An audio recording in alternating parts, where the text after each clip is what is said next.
জঙ্গি তৎপরতায় জড়িত থাকার অভিযোগে ডাক্তার রাফাত সাদিক শফিকুল্লাহকে 2 দিনের রিমান্ডে পাঠিয়েছে আদালত। রাফাত জামায়াতে ইসলামের আমির ডাক্তার শফিকুর রহমানের ছেলে। তাকে এক সহযোগী সহ গ্রেফতার করে পুলিশের সন্ত্রাসবাদ এবং আন্তদেশীয় অপরাধ দমন ইউনিট। রাফাত সিলেট অঞ্চলে জামায়াতুল আনসার ফিল হিন্দাল শারকিয়ার সমন্বয়ক হিসেবে কাজ করতেন। পারভেজ রেজার প্রতিবেদন। ডাক্তার রাফাত সাদিক শফিউল্লাহ, বাবা জামায়াত ইসলামী বাংলাদেশের বর্তমান আমির ডাক্তার শফিকুর রহমান। পুলিশ বলছে সিলেটের রাগীব আলী মেডিকেল কলেজে বসে ধর্মপ্রাণ তরুণদের টার্গেট করে জামায়াতুল আনসার ফিল হিন্দাল শারকিয়ার দাওয়াত দিতেন জামায়াত নেতার এই পুত্র। সেখান থেকে তরুণদের কথিত হিজরতের মাধ্যমে বান্দরবানে প্রশিক্ষণের জন্য পাঠাতেন। এই ডাক্তার রাফাত সিলেট অঞ্চলের এই বিভিন্ন ধর্মভীরু তরুণদের বা এই জঙ্গিবাদে বা জিহাদে উদ্বুদ্ধ করার জন্য দীর্ঘদিন যাবৎ এই প্রচারণা চালিয়ে আসছিল।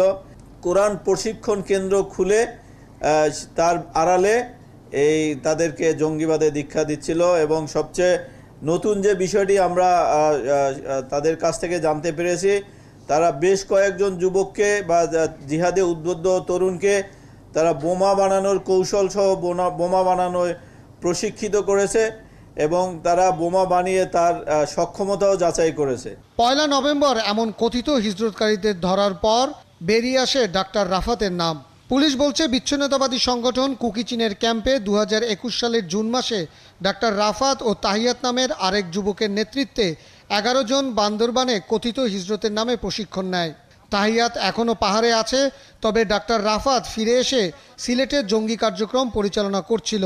জামায়াত ইসলামীর আমিরের ছেলে গ্রেপ্তারের পর সেই দলটির সাথে জঙ্গি গোষ্ঠীর সম্পৃক্ততা খুঁজে দেখছে পুলিশ। পিতার পরিচয় বা পিতার সংগঠনের কোনো নির্দেশনা তাদের প্রতি ছিল কিনা বা তাদের দ্বারা নির্দেশিত হয়ে এরকম ভাবে তারা এই সংগঠনে যোগ দিয়েছে কিনা সেই বিষয়টি আমরা তাকে আরো ব্যাপক জিজ্ঞাসাবাদ করলে আমরা সেটা জানতে পারব। ডাক্তার রাফাত সহ তার সহযোগী আরিফকে 3 দিনের রিমান্ডে নিয়েছে পুলিশের সন্ত্রাসবাদ ও আন্তদেশীয় অপরাধ দমন বিভাগ। পারভেজ রেজা, 71, ঢাকা।